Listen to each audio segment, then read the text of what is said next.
विजय कुमार चौधरी हैं यहाँ पे, हम इनसे सीधे बात करते हैं।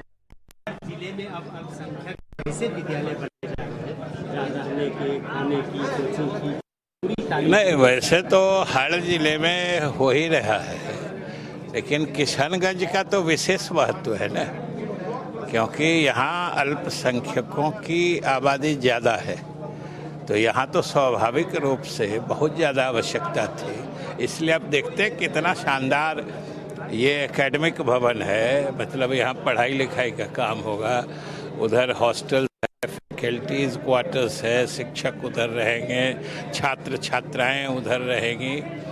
कितना बढ़िया यहाँ होगा जब अल्पसंख्यक समुदाय के छात्र छात्रा यहाँ अध्ययन करेंगे।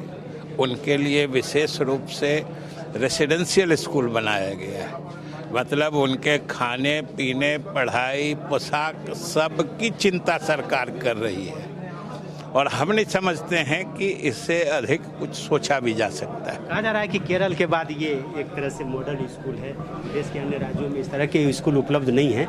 और पहले कहा जाता था कि अल्पसंख्यक यानी कि मदरसा, मरकज, केवल उर्दू तालीम, लेकिन अब बदलते ज़माने के साथ ये अल्पसंख्यक के छात्र भी अब नहीं, उसमें तो बिहार अग्रणी राज्य है कि मदरसों के भी सुदृढ़ीकरण योजना जो हम लोगों ने चलाई है, उसमें मदरसों में भी तालीमी शिक्षा के अलावा जो नए विज्ञान की शिक्षा होती है वो भी दी जाती है।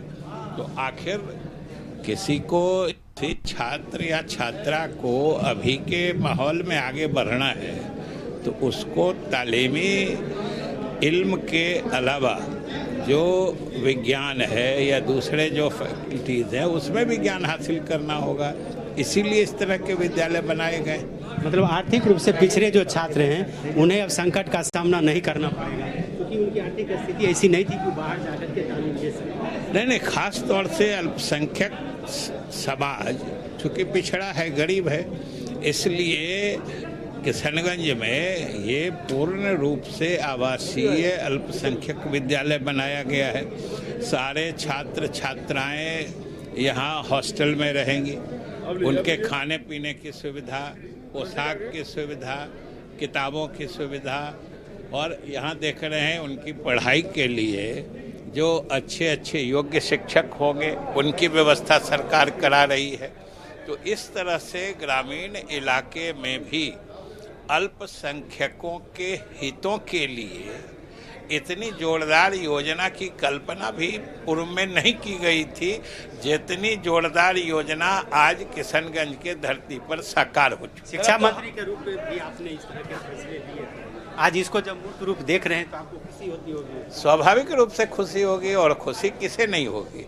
बिहार जब आगे बढ़ता है, बिहार का समाज आगे बढ़ता है, खासतौर से बिहार में जो पिछड़े वर्ग के लोग हैं, जो शैक्षणिक रूप से पिछड़े हुए हैं, उनको जब आगे लाने का प्रयास होता है तो ये सबको अच्छा लगता है। तो ये माननीय वित्त मंत्री हैं विजय कुमार चौधरी, और कहा है कि अल्पसंख्यक छात्रों के हितों को देखते हुए इस तरह के कार्यक्रम बनाए गए हैं और उसी का ये प्रतिफल है